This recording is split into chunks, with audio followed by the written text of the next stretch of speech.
We are glad to have you join us on the news at 2 on Lagos Television. I am Aminat Elegushi. President Bola Ahmed Tinubu is expected to deliver a goodwill message at the 2024 Nigeria Diaspora Investment Summit. Chairman, CEO, Nigerians in Diaspora Commission, Abike Dabiri-Erera, who disclosed this during a press conference ahead of the 7th Nigeria Diaspora Investment Summit in Abuja, says the summit is a platform for the Nigerian diaspora to play a pivotal role in the country's economic growth and development.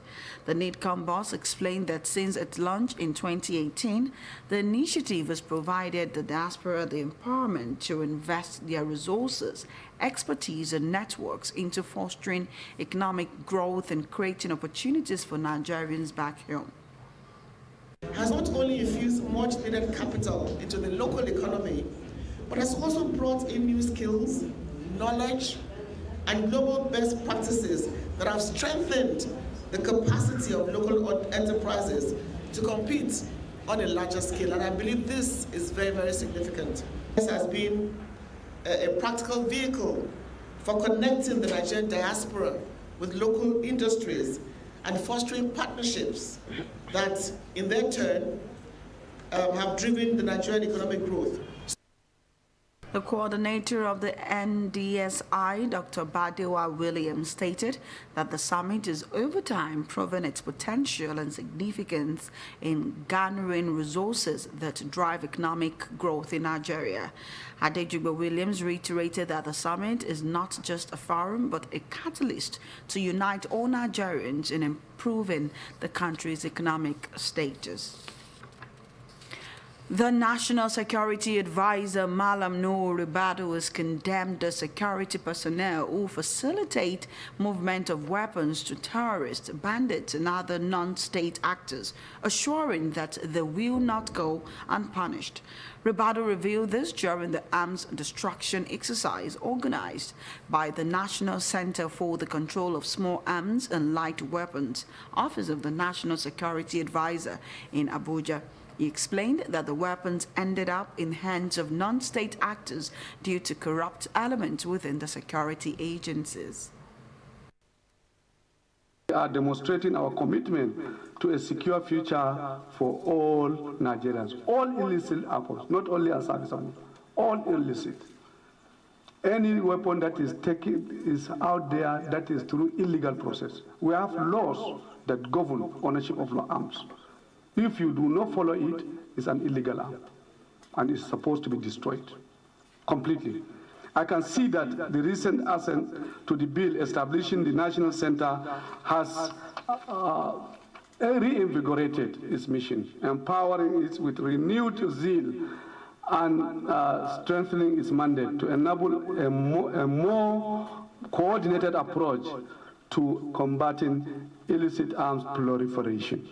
Today's Director General National Center for the Control of Small Arms and Light Weapons, Johnson Kokomo, emphasized the essence of the exercise. Posed by the proliferation of small arms and light weapons is one of the major threats to peace and security in Nigeria and the West African sub-region. Today's exercise is a crucial step in breaking this cycle. We will all be witnessing the destruction of over 2,400 illicit weapons, comprising a mix of unserviceable, decommissioned, and recovered arms. These weapons have been mopped up by the military, police, and other security agencies across the country. Exercise is also part of efforts to address the challenge of armed proliferation in Nigeria. The Nigerian police force has flagged 612 hijacked and missing vehicles across the country within the last 1 month. Police Public Relations Officer Olumuyiwa Adejobi, who disclosed this, says the vehicles were seized following the deployment of the Electronic Central Motor Registry. He added that the Inspector General of Police, Kayode Egbetokun, has ordered an immediate investigation to dismantle the syndicates responsible for these vehicle hijackings. Addressing a news conference in Abuja, Adejobi said the first batch of 7 stolen vehicles reported through the ECMR was flagged for investigation, with 3 of them already recovered. On the success of the ECMR initiative, the Force Public Relations Officer emphasized that the system aims to drastically reduce vehicle theft and related crimes, as he explained that one of the vehicles stolen from Abuja was tracked to Ilorin, Kwara State and returned to its rightful owner last weekend. And here in Lagos, the state government is set to translate existing state laws from English into Yoruba language through technology for the translation process. This is to ensure inclusivity, access of justice, as well as enable residents at the grassroots to comprehend and comply with the laws governing the state's affairs. We have details in Maogbe Josu's report.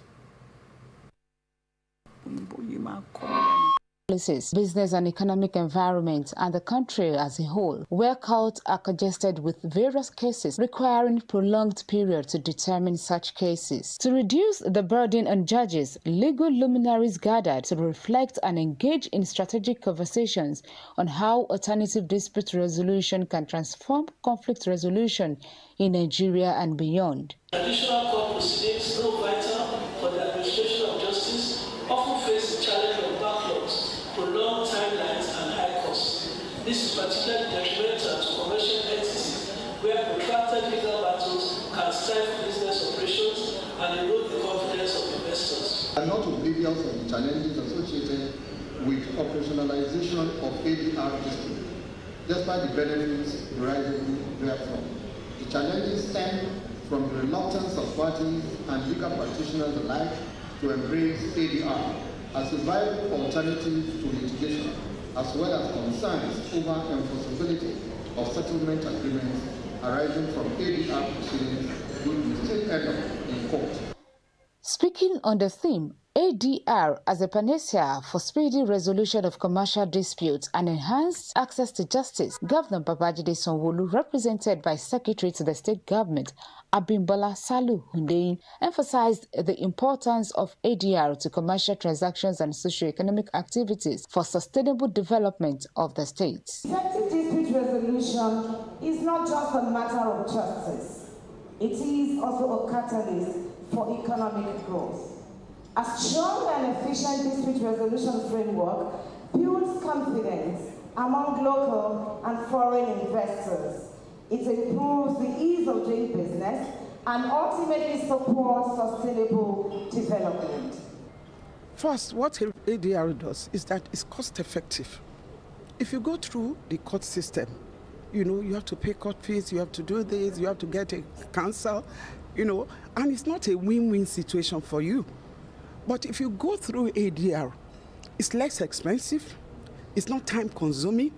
The beauty of it all is that now we leverage on technology. The annual Multi-Door Court Houses and Alternative Dispute Resolution Stakeholders Summit focuses on the role of technology in reshaping ADR, including innovations such as online dispute resolution, artificial intelligence, and digital mediation platform. Maogbe Josu, LTV News. We apologize for that mix-up in intro. That was Governor Babajide Sanwo-Olu reiterating his administration's commitment to offering a business-friendly environment by promoting and supporting alternative dispute resolution mechanism.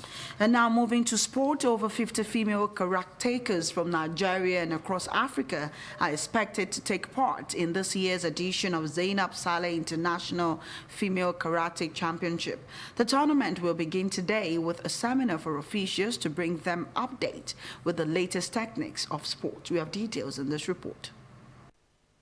The 10th edition of the Zainab Saleh International Female Open Karate Championship will be held from Friday, October 18th to Monday, October 21st, 2024 at the Samolade Okoya Thomas Indoor Sports Hall of the Teslim Balogun Stadium, Surulere, Lagos.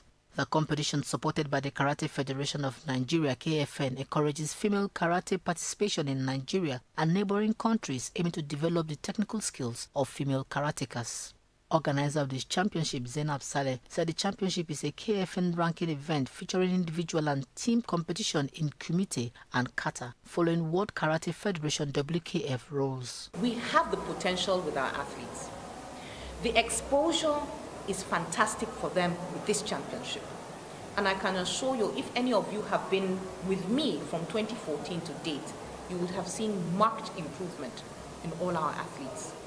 Like the coach was mentioning earlier, we have athletes that started as cadets, right? When we talk about cadets, we're talking about the age group between 14 and 15.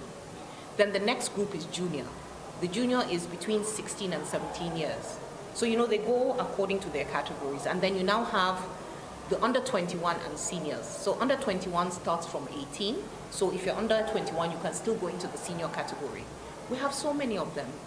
Categories range from under 12 to senior level competitions. Participants are required to adhere to WKF kata list, and repeated katas are not allowed. I said to myself that I would like to deal with women, particularly because there's so many issues in society. And I've always believed, and I still believe, that a woman should have the skills to defend herself.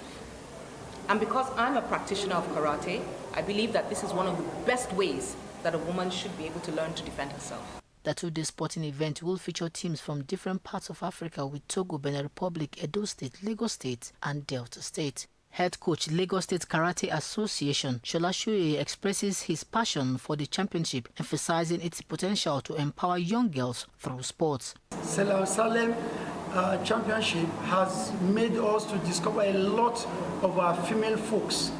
That there's a girl, Rita. Rita started exploding very, very, very well, you know, through this program, this initiative. You know, so it's really helping us so much. Winners will get medals, trophies, certificate of participation, and gift items for their efforts. And on the foreign scene, Israel has announced the killing of Hamas chief Yahya Sinwar, the mastermind of the October 7 attack, calling his death a heavy blow to the Palestinian group it has been fighting for more than a year. The Israeli military said that after a year-long pursuit, troops eliminated Sinwar, the leader of Hamas terrorist organization. Though Hamas has not confirmed his death, but Netanyahu said Sinwar's death was an important landmark in the decline of the evil rule of Hamas. Israel accuses Sinwar of masterminding the deadliest attack in Israel history and had been hunting him down since the start of the Gaza war. Connect with Lagos Television on their social media platforms.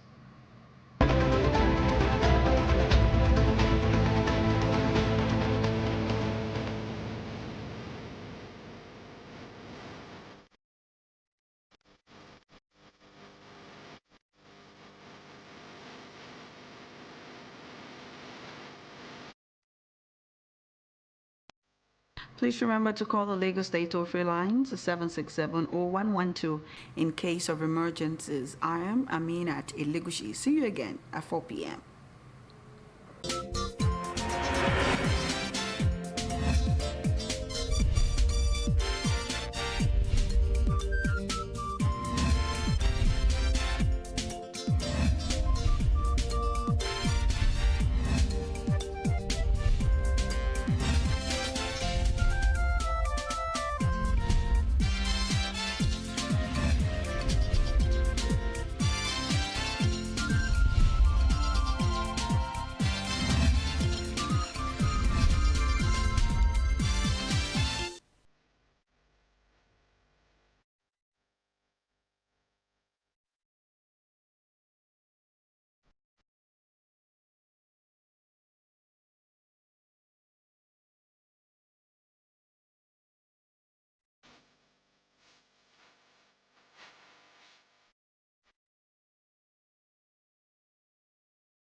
onírúurú ètò ìgbòkègbodò ọkọ̀ tí ìṣèjọba gómìnà Babájídé Sanwó-Olú ń gbé kalẹ̀ jẹ́ ọ̀kan lára omilẹ̀gbẹ́ iṣẹ́ èyí tó ń lọ lọ́wọ́ ní ìfẹ̀gbẹ́kẹ̀gbẹ́ jákèjádò ìpínlẹ̀ yìí. Gbogbo ohun tó yẹ kí ìlú ṣe láti nípa ìtẹ̀síwájú transportation òun ní Lagos State á dẹ̀ rọ̀ àwọn èèyàn ní ọkàn pé kán ṣiṣẹ́ pẹ̀lú wa, ẹ má cross títì, ẹ má cross ọ̀nà track, ẹ dẹ̀ understand pé cowry card wa ń kọ́ òun la máa fi ṣe àti sanwó train station yìí. Tẹ́ bá ti ní cowry card ẹ lọ sí anywhere, even bus terminal tẹ́ bá ti load ẹ, tẹ́ bá dé station ẹ kàn ẹ tap ẹ bẹ ṣe ń tap lórí bus ẹ máa tap ẹ mo máa ṣílẹ̀kùn fún yín ó máa jẹ́ kẹ́ wọlé.